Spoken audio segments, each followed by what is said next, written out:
Les fondements territoriaux de la puissance américaine est basé avant tout par des fonctions de commandement. On y retrouve de grandes métropoles et pôles de puissance comme New York, Détroit, Miami, Washington, Los Angeles ou encore San Francisco. New York possède approximativement 26 millions d'habitants dans leur agglomération. Pour vous donner une idée, la ville de Saint-Lô compte 19 000 habitants ou encore celle de Lyon possède 1 400 000 habitants environ. Les États-Unis concentrent donc énormément d'habitants qui lui donnent une forme de puissance et d'importance. Premièrement, sur le sol états-unien, il y a de nombreuses grandes métropoles et de nombreux pôles de la puissance comme New York, Détroit, Miami, Washington ou encore San Francisco, que l'on peut voir sur la carte. Ce sont des villes avec énormément d'habitants. New York regroupe environ 26 millions d'habitants, c'est presque 20 fois plus que la ville de Lyon, qui est une des plus grandes villes de France. Cette forte concentration d'habitants sur le territoire des États-Unis donne de la puissance et de l'importance sur la scène internationale. C'est aussi aux États-Unis qu'est implanté le siège de l'ONU. Cette organisation, qui est l'organisation des Nations Unies, Cette organisation regroupe une grande partie des nations du monde dans le but de résoudre les problèmes internationaux d'ordre économique, social, intellectuel et humanitaire. En résumé, l'objectif principal de l'ONU est de faire régner la paix dans le monde. Les États-Unis sont le membre permanent le plus influent du Conseil de sécurité et sont responsables d'un quart des dépenses pour les casques bleus, qui sont les soldats de l'ONU, donc des soldats pour la paix.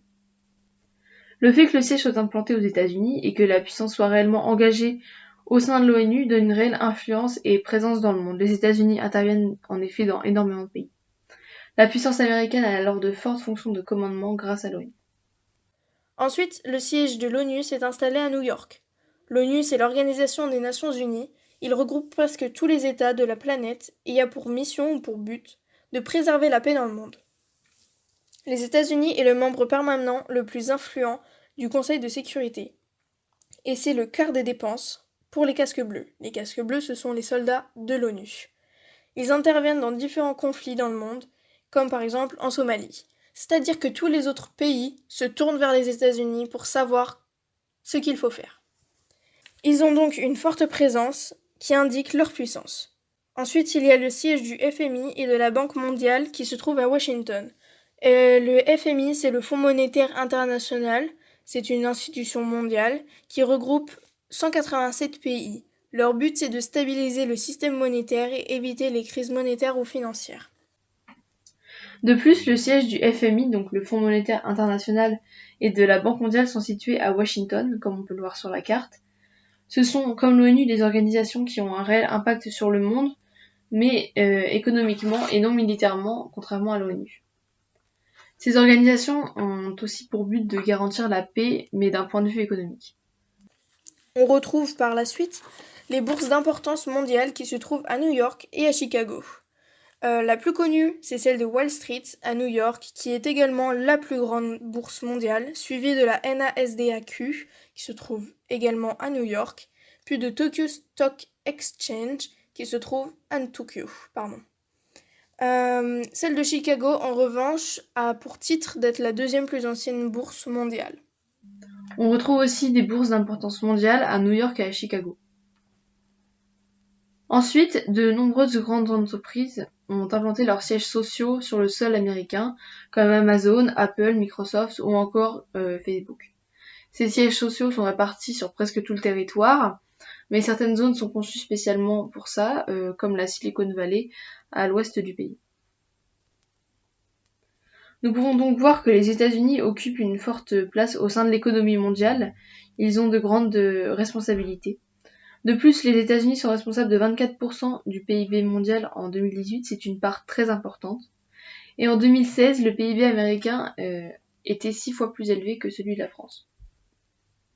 Les États-Unis ont alors en quelque sorte des fonctions de commandement économique très importantes. Également, on retrouve les sièges sociaux de grandes entreprises comme Walmart, Amazon, Apple, Microsoft ou encore Facebook. Pour vous dire, Walmart a généré 476 milliards de dollars, qui fait d'elle la première entreprise mondiale en chiffre d'affaires. Ces 3 points font l'importance et montrent la puissance économique des États-Unis. De nombreuses entreprises ou organisations choisissent d'aller chez eux. Enfin, on retrouve Hollywood, qui est la plus grande industrie du cinéma. C'est un exemple même du soft power américain, car les films hollywoodiens sont vendus dans le monde entier.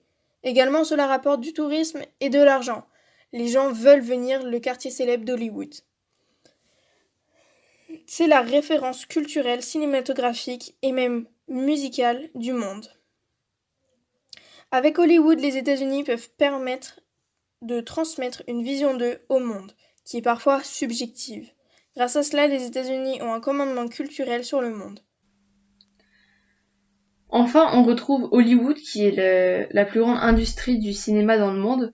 On y retrouve le soft power américain, car ce quartier est visité par de nombreuses personnes du monde entier. Et les films tournés dans ce quartier sont vendus dans le monde entier. Ce quartier permet de donner une bonne image des États-Unis dans le monde. En effet, Hollywood est la référence cinématographique dans le monde. Ce genre de quartier impose une sorte de commandement culturel. Hollywood détient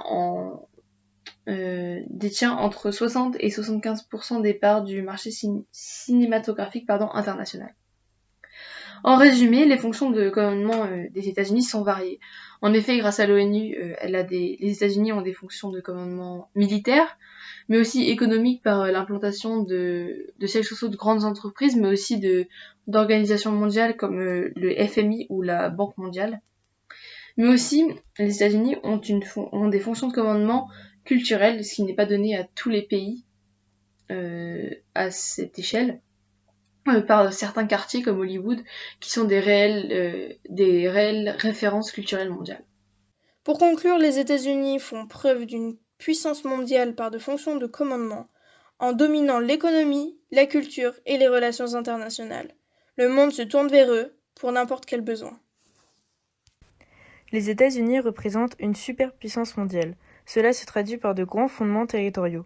En effet, la puissance américaine constitue un territoire valorisé et attractif. Commençons d'abord avec un flux migratoire important. Ce phénomène démographique a généré d'importantes augmentations de la population américaine. Ces flux proviennent en grande majorité du Mexique, des Antilles ou encore d'Europe. Par exemple, en 2010, c'est l'État de Californie et celui de New York qui sont le plus touchés par l'immigration. En effet, ce sont 20% des étrangers qui s'installent dans ces États. Pour appuyer sur ce phénomène, en 2010, c'est 13% de la population américaine qui est née à l'étranger. Malheureusement, ces flux déplaisent à certaines personnes, et notamment à l'ancien président Donald Trump. En effet, lors de sa présidentielle, ce dernier a mis en place une politique migratoire. Cette politique vise notamment à bâtir un mur séparant le Mexique et les États-Unis. Ce phénomène caractérise le territoire valorisé des États-Unis. Alors, les États-Unis forment une grande puissance mondiale, notamment grâce à de nombreux territoires valorisés et attractifs. Nous pouvons le voir avec plusieurs flux migratoires venant du Mexique, des pays asiatiques et des îles. Donc sur la carte, c'est identifié avec des grandes flèches vert foncé. Les États-Unis attirent les plus jeunes avec l'idée du rêve américain grâce à plusieurs universités de renommée mondiale localisées dans de grandes villes comme New York, Chicago ou bien même San Francisco et bien d'autres encore. Donc, ce qui permet aux plus jeunes de se construire un avenir et peut-être même dans le futur de s'y trouver un petit boulot. Ensuite, la puissance américaine est qualifiée par ses grandes universités de renommée. Par exemple, l'université de Chicago, de Stanford à San Francisco ou encore de Harvard à Boston. Le système universitaire américain est l'un des meilleurs au monde. Il attire désormais les meilleurs chercheurs et universitaires français. Cela s'appelle le brain drain. Ce phénomène se traduit par une fuite des cerveaux vers les États-Unis. Il s'est notamment accéléré ces dernières années. Les universités américaines exercent un très fort pouvoir d'attraction sur les étudiants du monde entier. Par exemple, les États-Unis captent 20% des étudiants qui partent à l'étranger. En 2016, le pourcentage du PIB des États-Unis qui est dédié à la recherche et au développement s'élève à 2,74%. Si nous nous fions au classement de Shanghai qui classe les meilleures universités du monde, on peut voir que l'université de Boston est première, suivie de l'université de Stanford. Le top 10 des meilleures universités du monde est constitué principalement d'universités américaines. Grâce à leur site touristique, les États-Unis apportent une grande attractivité touristique. Donc, comme par exemple avec le Grand Canyon, qui attire énormément de touristes, comme pour Las Vegas, où nous pouvons visiter ou bien faire du shopping, et Disney World. Par ailleurs, les États-Unis constituent un territoire attractif, notamment grâce à leurs nombreux sites touristiques, comme par exemple le parc de Yellowstone, qui accueille chaque année 3 millions de visiteurs, mais aussi Las Vegas avec son luxe et ses casinos, les Everglades avec leurs 6000 km² de terrain qui semblent infinis, ou encore le Grand Canyon. Ces sites touristiques sont connus de tous et attirent les visiteurs par leur attractivité qui valorise le territoire américain. Il ne faut pas oublier que Miami est le premier port de croisière au monde, donc forcément ça attire beaucoup, voire énormément les touristes pour y passer des vacances. Concentrons-nous maintenant sur Miami, qui est le premier port de croisière au monde. Il contribue de façon importante à l'économie du pays. En moyenne, chaque année, c'est près de 4 millions de passagers de croisière qui utilisent ce port. Plus de 9 millions de tonnes de cargaison transitent par le port maritime. Cette combinaison d'activités de croisière et de transport de marchandises génère environ 98 000 emplois et apporte plus de 12 millions de dollars au comté de Miami. Tout au long de la côte est des États-Unis se trouvent des interfaces maritimes permettant une grande ouverture sur le monde. Alors, les interfaces maritimes, nous pouvons les voir sur la carte, qui sont placées sur le golfe du Mexique, l'océan Pacifique et l'océan Atlantique. Les grandes métropoles des États-Unis sont reliées entre elles grâce à des axes de transport terrestre. Donc, par exemple, Los Angeles est relié à San Francisco et aussi à Phoenix. Et on peut voir après que San Francisco est relié à Seattle et Los Angeles, que Phoenix est relié à Los Angeles et à Dallas. Donc oui, des métropoles, donc des grandes villes importantes qui exercent des fonctions de commandement, d'organisation et d'impulsion à différentes échelles. Donc c'est quand même très important. Ensuite, nous pouvons voir que le territoire américain est très ouvert à notre monde, notamment sur l'Europe et sur l'Asie. Cela permet de nombreux échanges commerciaux grâce à leurs différentes interfaces maritimes.